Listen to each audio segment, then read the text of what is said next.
Hi everyone, it's me, Miss Farah Mills. Welcome back to my channel.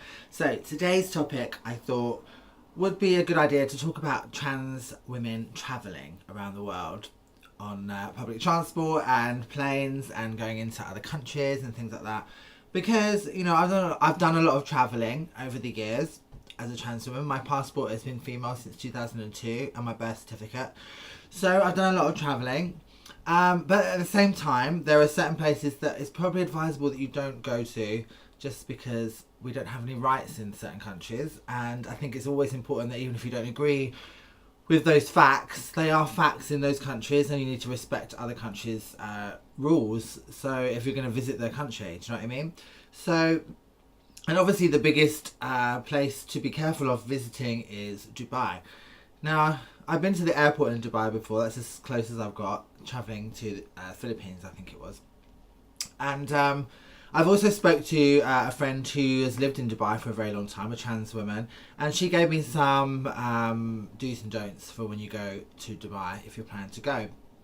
So now obviously these are just her views of what she's seen happening in the country that she lives in. So obviously some of these rules may not be completely correct, but these are her views of how she thinks things are in her country. So I'm just putting that out there.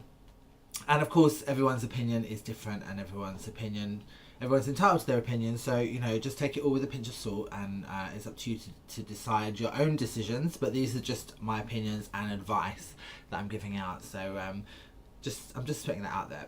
So she said to me, you know, if you have not changed your passport and you are trans, it is very important that you travel in your male clothing with no feminine characteristics to it whatsoever, because there are undercover policemen at the airport and things, and you need to be presenting as male. You need to not be wearing any female jewelry, having a female haircut, wearing any makeup, anything like that.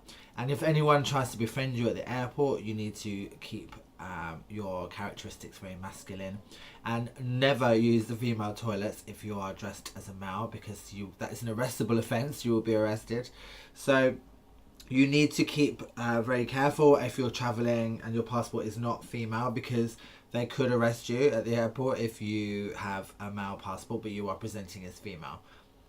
Also, if you do go to their country, as long as your passport is female, then obviously you're legally allowed to be there. But at the same time, you need to not draw too much attention to yourself, because even though you're legally allowed to be there as a female, if they know that you're trans, then they will stop you from entering the country. So it's best to dress down, you know, be very covered up, don't have your boobs out, don't draw attention to yourself, don't be wearing too much makeup, you know, be very casual, and don't draw too much attention to yourself. That's the most important thing. Be very respectful, be quiet, don't talk. I know this sounds very kind of, you know, backwards almost in what I'm saying, because I'm a very confident person. But the thing is that I would never go to Dubai because I know that I don't have any rights there.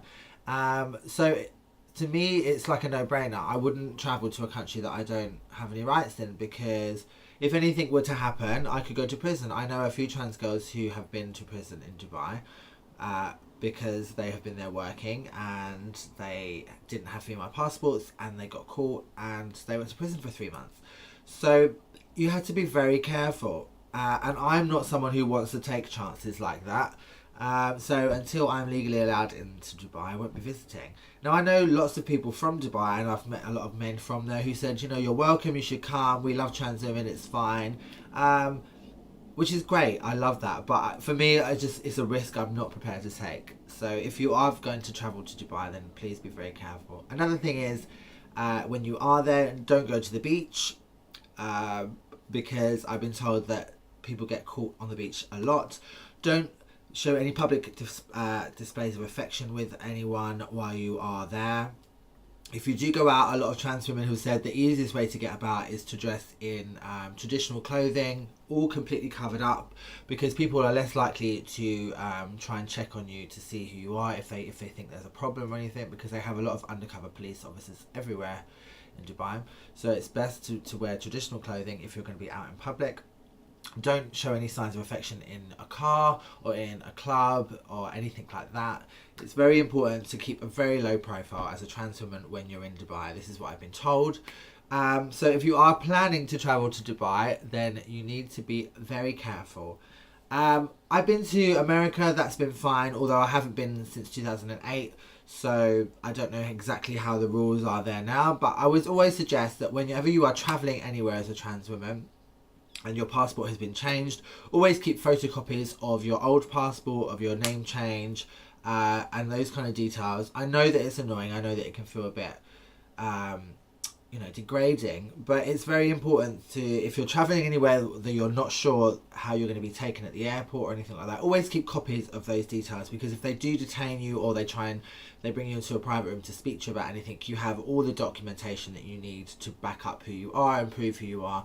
And the thing with places like that, situations like that rather, if you end up being brought into a room or something, just be cooperative, do as they ask you to do, and usually you'll find that you can leave very quickly, get on your flight, go to where you need to go, and you won't have any problems. I think it's very important to just go along with what they're saying, not make a scene. I mean, it's very different if they're attacking you or anything like that, but I just think that, if they're asking to see your paperwork and stuff, give it to them, show it to them, so you can be on your way. It's very important as a trans woman to do your research before you travel anywhere, to make sure what your rights are when you're in that country, or before you even get into the country, just at the airport, because you need to know these things, because if anything should happen, you don't want to be arrested for something that you haven't done, or just being arrested for being who you are. Some countries are not comfortable having trans people in them, so you need to make sure you do your research. It's not a good idea I have to say that I did travel to Italy when I was very young, with a male passport, travelling as female, and I did get a few odd looks, and obviously youth, stupidity in youth is what made me travel like that, because you just don't think, you don't think about the consequences that could happen going into another country, because you're young and naive. And I can honestly say that some bad things could have happened to me at that moment because I wasn't being sensible and careful. So please make sure that you do your research before you travel anywhere. On the whole, actually I can say, touch wood, that everywhere I've been to as an adult, as a trans woman, I've never had any problems travelling through the airports or in the countries that I've been to, but you need to be careful. So that was just a quick little video that I wanted to do about travelling as a trans person. I hope that any of you who are travelling have a fantastic holiday. Have a good week, everyone. If you want to check out any of my videos or subscribe to my channel, please click one of the links that are here. Have a great day, everyone. Speak to you soon. Lots of love.